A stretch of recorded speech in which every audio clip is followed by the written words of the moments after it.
Yo las llamo bolsas Manbe. Y en ese caso, en Gabesi sabemos que tienen al menos 11.600 años de antigüedad. He sugerido que estos objetos con asas son similares a los que aparecen representados unos 7.000 años después en el arte asirio. Enterrada en la antigua Mesopotamia, emerge una curiosa figura, un bolso sostenido por las manos de dioses. Sin embargo, un símbolo idéntico aparece milenios después en México. Imposible. ¿Quién sostiene ese extraño bolso en su mano? Y es un hecho que esos mismos bolsos se encuentran en la antigua Sumeria. Lo que muchos desconocen es que el misterio no reside en la bolsa en sí, sino en su contenido. La respuesta apunta a una tecnología perdida, a una civilización global y a una verdad que podría cambiarlo todo lo que los dioses llevaban consigo. Tras varios siglos, la evidencia arqueológica indica que los llamados bolsos representados en relieves mesopotámicos se utilizaban para contener agua. Pero ¿cómo podía una simple bolsa de aspecto suave, representada en relieves de piedra por toda Mesopotamia, contener agua? Esta inconsistencia es intencionada, pues es precisamente aquí donde el apodo moderno nos induce a error. Los arqueólogos afirman ahora que el objeto no es un bolso, sino un cubo ritual, un recipiente sagrado de vida, pureza y autoridad cósmica.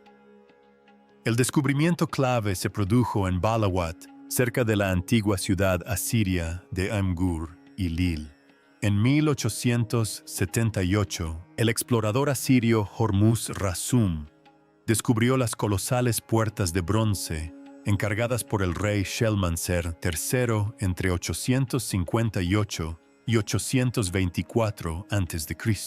Las puertas estaban decoradas con intrincadas bandas que representaban campañas reales y ceremonias religiosas.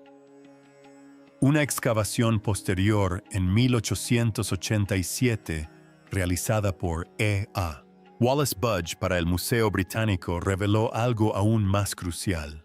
En el palacio del gobernador de Balawat, el equipo de Budge descubrió pequeños y exquisitos cubos de metal idénticos, en forma a los bolsos que sostienen las figuras aladas en los relieves asirios. La representación más frecuente en el arte asirio y neoasirio muestra una vasija profunda y redondeada, a veces ligeramente ensanchada, en la base, diseñada para brindar estabilidad en el suelo y robustez en la mano, a diferencia de una bolsa textil colgante.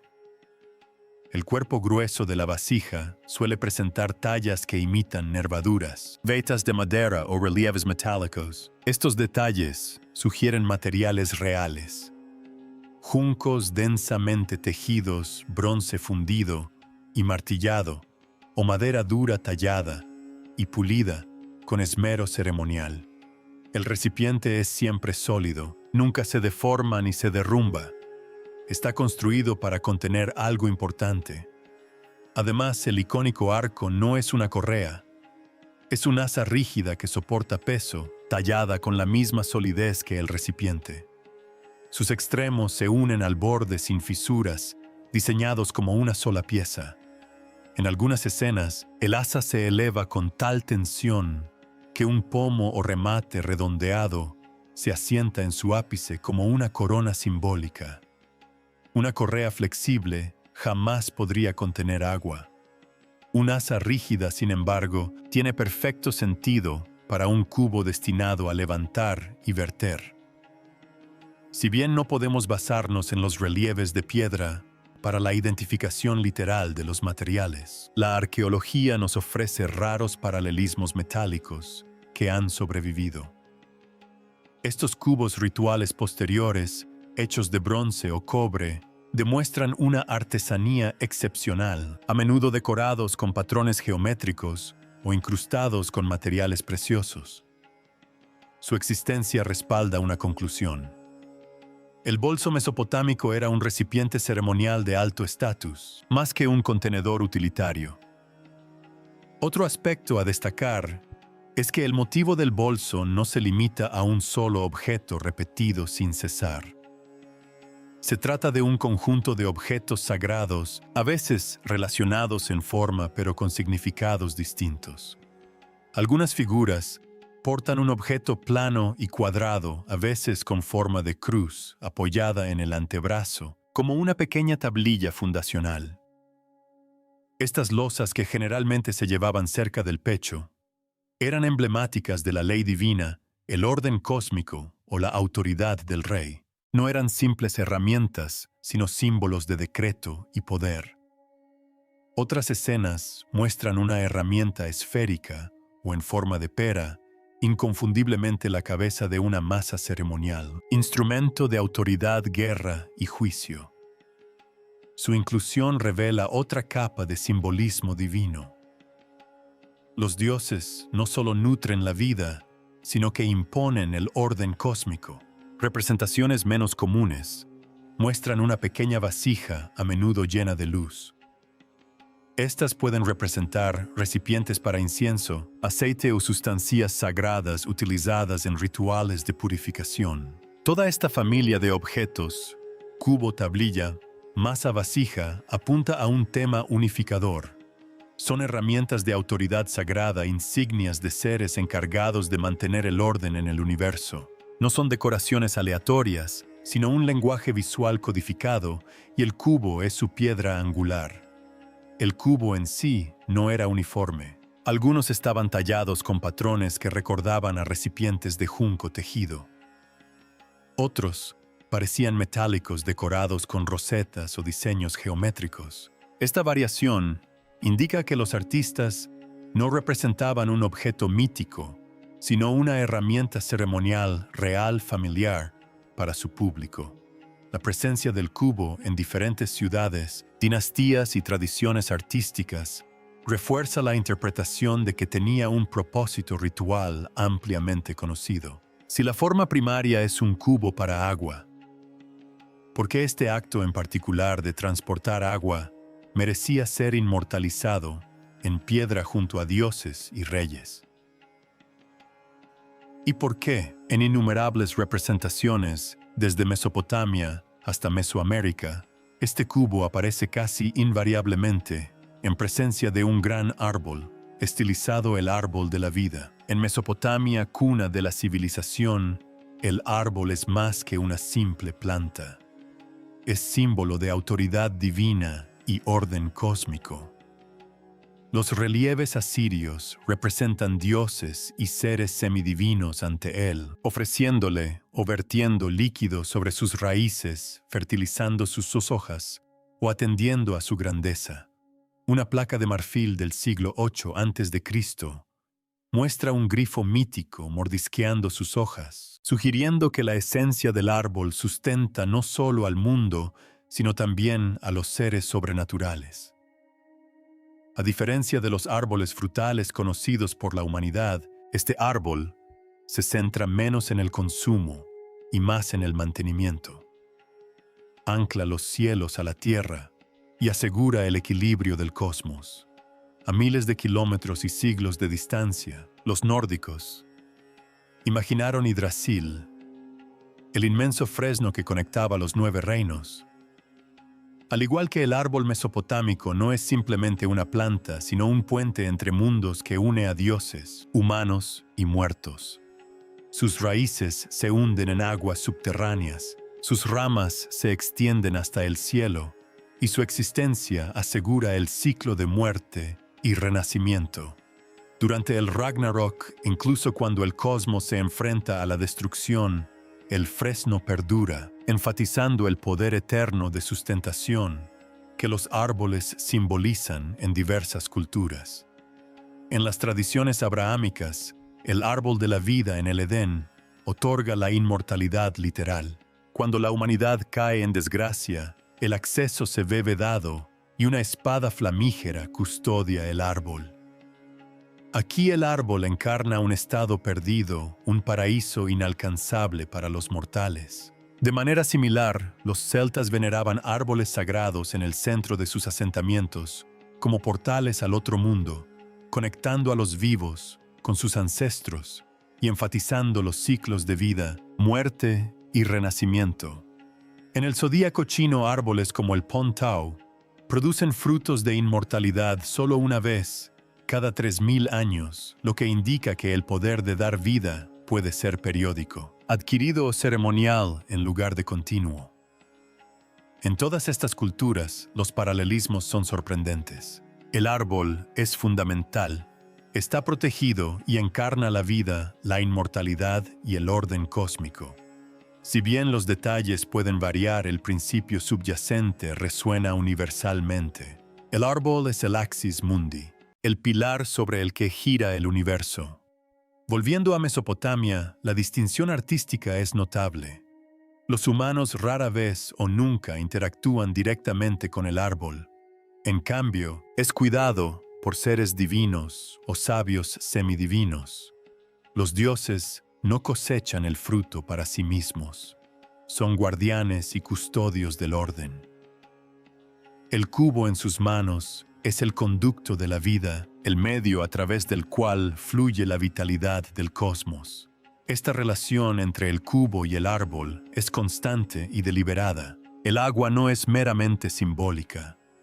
Cumple una función dentro de la imaginería, siendo una representación visible de la vida que se distribuye, purifica o mantiene. Lo más llamativo es la representación del árbol.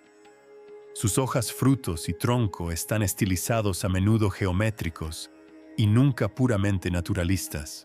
Esta abstracción indica que el árbol es tanto conceptual como literal, representando no solo un organismo vivo, sino también la estructura de la existencia, las leyes del orden y la distribución del poder divino. El motivo del cubo y el árbol no se limita a Mesopotamia. Variantes aparecen en el arte y la arquitectura de todo el mundo, lo que sugiere una comprensión compartida del fluir de la vida y la necesidad de una protección ritual. En cada cultura, el árbol ocupa una posición destacada, atrayendo atención y reverencia. El cubo o recipiente puede variar en forma, pero la centralidad del árbol es constante. Si el árbol de la vida es la fuente y el cubo contiene su esencia, ¿cuál es entonces la función del fruto en la otra mano del Dios? ¿Es el fruto del árbol una simple manzana de la inmortalidad, o su forma nítida y texturizada nos indica que es algo completamente distinto? No el objetivo del ritual, sino la herramienta que lo hace posible. La piña. En los grabados que hemos examinado, los dioses o sabios divinos nunca aparecen solos. En una mano sostienen el cubo de agua, la esencia misma de la vida. En la otra, sujetan un pequeño objeto de textura peculiar. A simple vista se asemeja a una piña. Durante siglos, eruditos y aficionados se han preguntado si podría ser el fruto del árbol de la vida. A primera vista, la teoría parece plausible. En diversas culturas, los árboles sagrados producen frutos sagrados, las manzanas doradas de Adun y Normith, los melocotones de la inmortalidad en la China taoísta, o las granadas de la tradición griega y persa. Estos frutos simbolizan la vida, la renovación y la inmortalidad. Si el árbol es la fuente de la vitalidad divina, es natural suponer que el objeto en la mano de la deidad es la cosecha recogida directamente del árbol. El cubo serviría entonces como recipiente para su esencia vivificante, y la piña sería la recompensa tangible del ritual, el fruto que se consume u ofrece. Sin embargo, surge un problema al considerar la intención artística y la claridad simbólica. Los antiguos artistas mesopotámicos podían plasmar ideas complejas con una claridad inconfundible. Cada curva, cada detalle y cada objeto tenía un significado. Cuando el objetivo era representar frutas, elegían formas redondas, manzanas, melocotones, granadas o higos. Estos elementos se entendían universalmente como símbolos de nutrición, vida y abundancia. La piña, en cambio, es fibrosa, escamosa y alargada. Es irregular, puntiaguda y claramente oblonga, una forma que no se asocia con el consumo ni con frutos que dan vida. si los artistas hubieran querido que el objeto representara una fruta, la habrían representado redonda, lisa e inmediatamente reconocible. Su forma inusual sugiere un propósito completamente diferente, uno que no radica en lo que se cosecha, sino en lo que se realiza. Esta discrepancia llevó a los investigadores a reconsiderar la piña en su totalidad. Y a partir de ahí surgieron varias teorías. Como se mencionó, la piña podría ser un fruto simbólico de la inmortalidad, tal vez estilizado deliberadamente. Quienes defienden esta visión argumentan que a los antiguos no les preocupaba la precisión botánica. En cambio, las escamas de la piña podrían representar las múltiples capas de la vida, el crecimiento y la regeneración, convirtiéndola en un fruto metafórico en lugar de uno literal. Esto concuerda con mitos globales, donde árboles sagrados producen frutos únicos, a veces fantásticos. Aunque atractiva, esta teoría se ve afectada por las convenciones artísticas mesopotámicas. Los artistas representaban sistemáticamente la fruta comestible como redonda. La forma de la piña es demasiado distintiva e irregular para encajar en este patrón. Una interpretación más aceptada se basa en evidencia lingüística y arqueológica. La palabra acadiana para piña es maleu, que significa purificador o aquello que limpia. Esta terminología transforma el objeto de una fruta a un instrumento funcional. En la práctica se utiliza como aspersor sumergido en el agua sagrada del cubo para rociar, limpiar y santificar reyes, estatuas o la base del árbol de la vida. Las escamas texturizadas de la piña son ideales para dispersar el líquido de manera uniforme. Otra interpretación enfatiza la piña como un medio simbólico, un puente entre los reinos divino y terrenal. El cubo proporciona vida, el árbol encarna la fuente, y la piña canaliza esa vida hacia afuera en un acto deliberado y controlado. En esta interpretación, la piña representa el mecanismo de purificación y bendición, no la piña en sí misma. El poder del Dios no reside simplemente en contener el agua, sino en aplicarla correctamente con la piña como instrumento de mantenimiento cósmico. La evidencia apunta abrumadoramente a la piña como un instrumento ritual, no como un fruto literal. Sin embargo, la elección de representarla con tanta prominencia plantea una pregunta profunda: ¿por qué este pequeño objeto es tan central en la iconografía divina? Los dioses no solo contienen agua, realizan un acto, un ritual eterno de purificación y consagración. Y aquí es donde el misterio se profundiza. Si la piña es el purificador, el recipiente, la fuente de vida, ¿qué dice esto sobre los dioses mismos? ¿Son meros símbolos, gobernantes distantes de la creación? ¿O su representación repetida realizando un acto sagrado preciso sugiere algo más? Que estos seres eran custodios del conocimiento y el ritual, sabios encargados del mantenimiento del orden cósmico. Desde dioses hasta sabios, las deidades mesopotámicas no son figuras pasivas, petrificadas. Son practicantes de ceremonias solemnes. Estas figuras, a menudo identificadas como los Apkallu, se representan con alas o cabezas de pájaro, símbolos asociados desde hace mucho tiempo con la sabiduría divina, la vigilancia y la autoridad intermediaria. La evidencia textual de las tablillas cuneiformes describe explícitamente a los Apkallu como 7 sabios semidivinos, enviados por el dios Enki antes del gran diluvio para enseñar a la humanidad la ley, la agricultura, la arquitectura y las artes de la civilización. Antes de que se descifrara el significado de las piñas, se podía interpretar que estas imágenes mostraban a los dioses extrayendo agua directamente del árbol de la vida.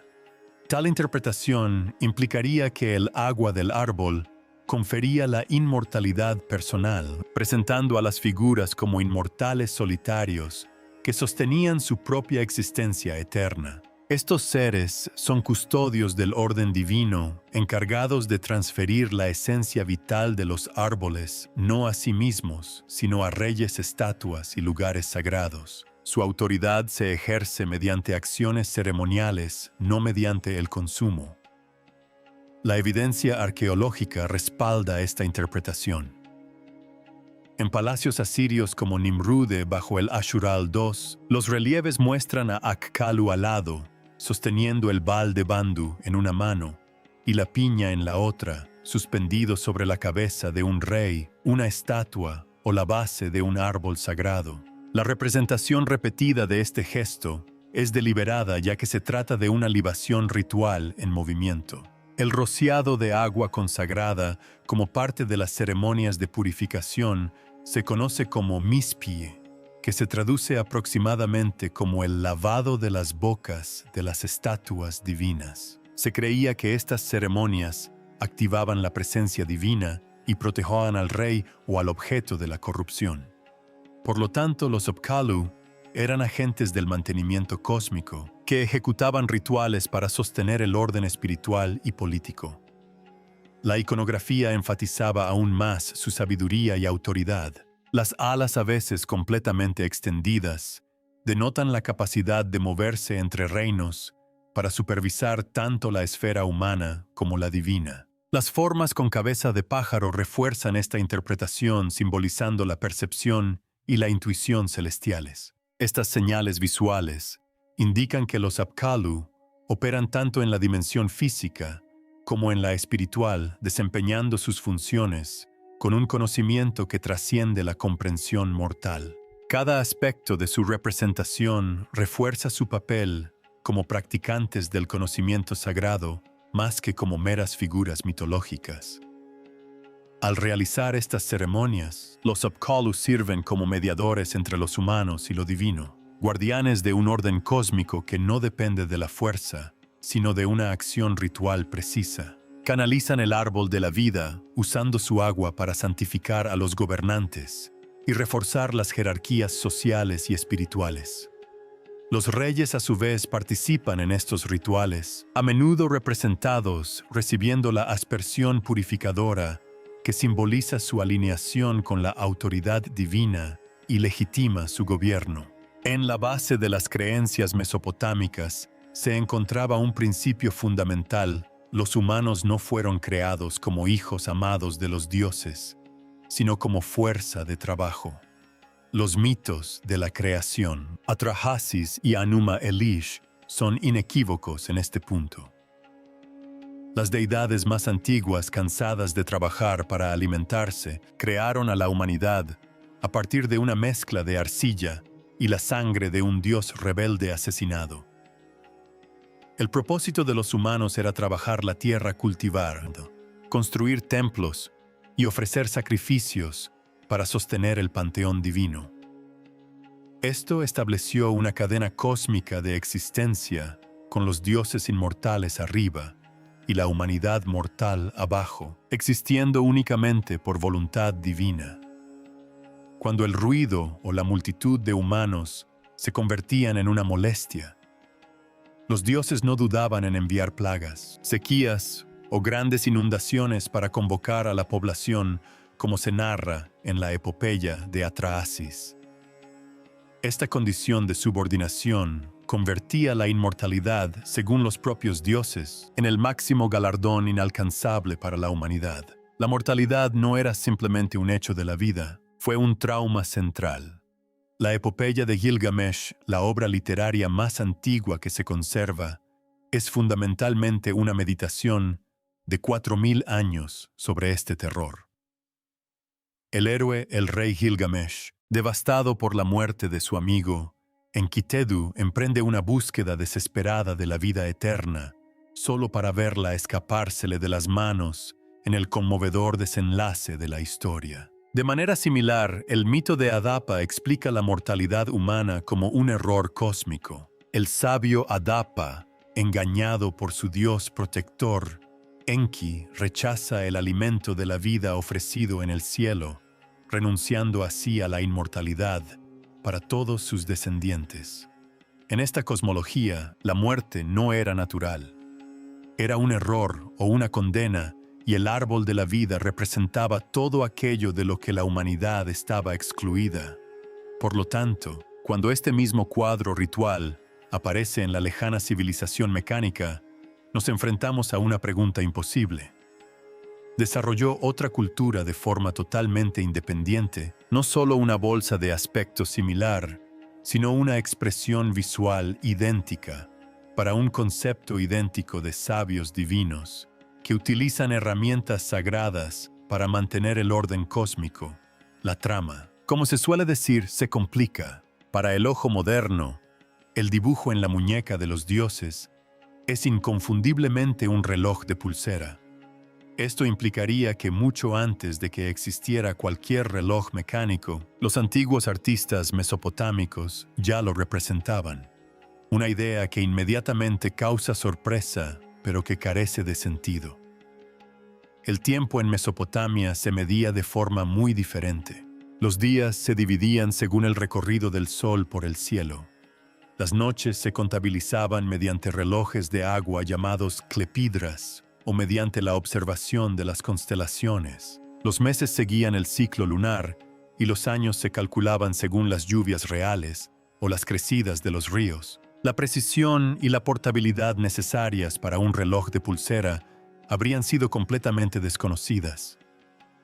No existía la necesidad social ni la tecnología para medir minutos u horas, y mucho menos segundos. Arqueólogos e historiadores señalan que esta idea errónea surge de una proyección moderna. Nuestra obsesión contemporánea por la precisión temporal nos lleva a ver lo que no está presente. Entonces, ¿qué era este misterioso objeto en la muñeca? Existen dos teorías principales basadas en evidencia material y análisis visual. En primer lugar, los sellos cilíndricos se utilizaron ampliamente en Mesopotamia durante al menos 3.500 años antes de nuestra era. Se grababan con diseños personales, se imprimían en arcilla húmeda para autenticar documentos y a menudo también servían como amuletos. Algunas personas de alto rango llevaban estos sellos suspendidos de cordones alrededor de la muñeca o el antebrazo. Al tallarse en relieves de piedra el nudo, el cordón y el sello, podían parecer un disco redondeado fácilmente confundido con la esfera de un reloj moderno. Se han encontrado sellos cilíndricos en miles de yacimientos arqueológicos incluidos Ur-Mari y Nimrude, lo que confirma su uso generalizado entre sacerdotes, reyes y funcionarios. Los relieves asirios suelen representar a reyes y figuras divinas con brazaletes anchos y decorados a menudo con motivos de rosetas. Estos no eran decorativos en el sentido casual, sino insignias visuales de cargo o autoridad sagrada. En algunas representaciones, un diseño circular en la muñeca podía aparecer en relieve o grabado, creando la ilusión de un reloj desde una perspectiva moderna. Dichos brazaletes se han encontrado en excavaciones palaciegas en Nimrude y Khorsabad, frecuentemente elaborados con metales preciosos y a veces incrustados con piedras o esmalte, lo que subraya su estatus de élite. Ambas interpretaciones coinciden en el mismo punto. El brazalete simboliza autoridad y cargo, no la medición del tiempo. Comunica al espectador que la figura representa a alguien con responsabilidad ritual, conocimiento y un deber sagrado. Curiosamente, este detalle coincide con el sistema simbólico más amplio ya presente en el arte mesopotámico. Las figuras que sostienen el cubo y la piña, interpretados como objetos rituales, suelen ser las mismas que portan el brazalete. Esta combinación indica que quien lo lleva no es solo un dios pasivo, sino un agente activo en el mantenimiento del orden cósmico. Cada elemento, el cubo o la piña, el brazalete fue colocado deliberadamente para transmitir rango y función. Los hallazgos arqueológicos refuerzan esta interpretación. Las inscripciones describen elaborados rituales que involucraban a reyes, sacerdotes y figuras semidivinas, donde herramientas y gestos específicos marcaban la autoridad. Por ejemplo, el Mississippi, que significa ritual de enjuague bucal, consistía en rociar agua consagrada sobre estatuas o miembros de la realeza, enfatizando la purificación y la legitimidad. Si bien los relieves no nos muestran cada conjuro, los objetos en sus manos actúan como símbolos concretos de cargo y función ritual. Otro aspecto relevante es cómo el objeto en la muñeca refleja la alfabetización y el poder administrativo. Los sellos cilíndricos funcionaban como firmas esencialmente insignias de identificación personal en arcilla. Una figura de alto rango representada con un sello en la muñeca indica que posee la autoridad para autenticar, autorizar y supervisar actos sagrados. En combinación con el cubo y la piña, refuerza la imagen de un ser a la vez divino y burocráticamente competente. Aún más sorprendente es el contraste con las suposiciones modernas. Para el observador casual, el reloj sugiere sofisticación mecánica. Para los mesopotámicos transmitía autoridad, cargo y participación ritual. Interpretarlo erróneamente como un reloj oculta el verdadero propósito de los relieves. Eran herramientas de enseñanza que codificaban la jerarquía de dioses, sabios y reyes, y demostraban el correcto desempeño de los deberes sagrados. En conjunto transmiten un mensaje. Estas figuras son guardianas del orden cósmico, realizando acciones que sostienen el universo y bendicen a la humanidad. Cada elemento, desde el cubo hasta el brazalete, es un símbolo deliberado del deber sagrado. Descifrada, la escena revela un sistema cerrado perfecto de creencias mesopotámicas, lo que hace que su repentina aparición en otro continente no solo resulte desconcertante, sino que sacuda paradigmas. Un símbolo global en un mundo desconectado. Los historiadores han descubierto una sorprendente anomalía en los dibujos antiguos. Los mismos objetos sagrados, un cubo, un aspersor de piña y brazaletes de autoridad, aparecen en civilizaciones separadas por miles de kilómetros y milenios. ¿Cómo pudo una postura ritual tan precisa y compleja viajar de Mesopotamia a América y aparecer en la escultura de Olme sin ningún contacto conocido? Consideremos la cronología.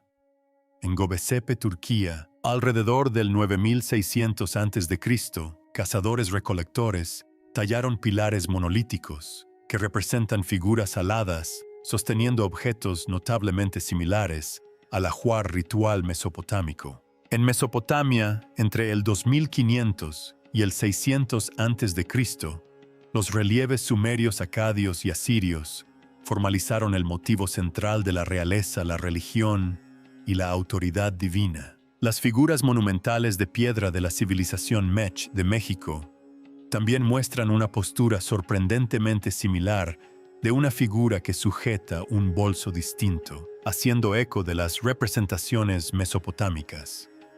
La anomalía es evidente. No se trata de similitudes casuales. La combinación de cubo, cono y brazalete simbólico constituye una taquigrafía ritual específica que se repite en culturas que no deberían haberse conocido entre sí. Para explicar este enigma, los estudiosos han propuesto tres teorías principales. La primera es la posibilidad de la difusión de ideas. El símbolo tuvo su origen en el antiguo cercano Oriente, quizás en Göbeklete, y se extendió lentamente por todo el mundo, a través de la migración, el comercio o el intercambio cultural. A lo largo de milenios, la postura ritual se extendió evolucionando sutilmente, pero conservando sus elementos esenciales. Sin embargo, las lagunas en el registro arqueológico hacen que sea casi imposible rastrear su origen. ¿Y si se tratara de invenciones independientes? Civilizaciones distintas se enfrentaron a las mismas preguntas existenciales: la vida, la divinidad y la purificación, y crearon de forma independiente soluciones simbólicas similares. El cubo, el cono y la figura sagrada son artefactos lógicos para expresar estos conceptos. Sin embargo, la precisión de la semejanza resulta difícil de creer. Pero según la teoría del inconsciente colectivo de Carl Jung, ciertas imágenes como el árbol del mundo, el sabio o el contenedor de la vida aparecen espontáneamente en las culturas humanas. En su estudio sobre la importancia de la constitución y la herencia en psicología, Jung observó que los motivos y símbolos mitológicos suelen surgir sin influencia directa ni adquisición personal. Estas imágenes, o arquetipos primordiales, forman una capa fundamental de la psique humana, reflejando la vida psíquica heredada de los ancestros desde sus orígenes.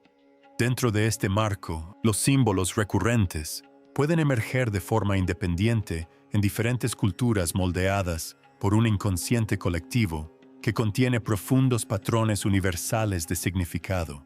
En el contexto de estas imágenes rituales, la teoría de Jung ofrece una forma de comprender por qué la misma combinación podría aparecer en civilizaciones desconectadas. Estos símbolos podrían representar preocupaciones humanas fundamentales que se manifiestan de forma natural a partir de estructuras psíquicas compartidas en lugar de mediante una transmisión directa. Cada explicación ilumina una parte del enigma, pero ninguna lo resuelve por completo. Sin embargo, algo aún más desconcertante sobre la aparición de estos objetos sigue intrigando a los investigadores. ¿Por qué un ritual tan intrincado con múltiples objetos aparecería de forma consistente en regiones tan distantes? Los historiadores han notado algo sorprendente en las representaciones antiguas del motivo del cubo y el cono. Si bien aparece a lo largo de vastas distancias y periodos de tiempo, está completamente ausente en varias civilizaciones importantes que cabría esperar que lo hubieran adoptado o adaptado. ¿Cómo pudo una imagen ritual tan precisa viajar miles de kilómetros y siglos sin llegar a regiones enteras? Tomemos como ejemplo el antiguo Egipto.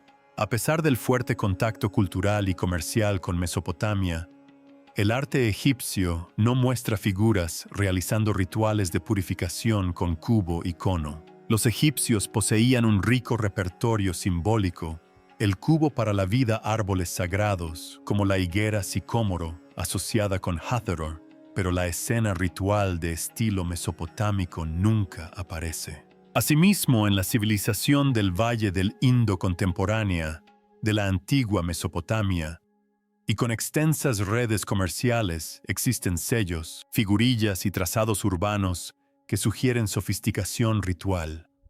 Sin embargo, no hay rastro del motivo del cubo y el cono. Si bien las culturas griega y romana heredaron algunos mitos del cercano Oriente, no adoptaron la iconografía de figuras aladas, con cubos y conos purificando árboles. Gaucho por ver. Ahora, mira los videos que aparecen en pantalla para descubrir más historias increíbles.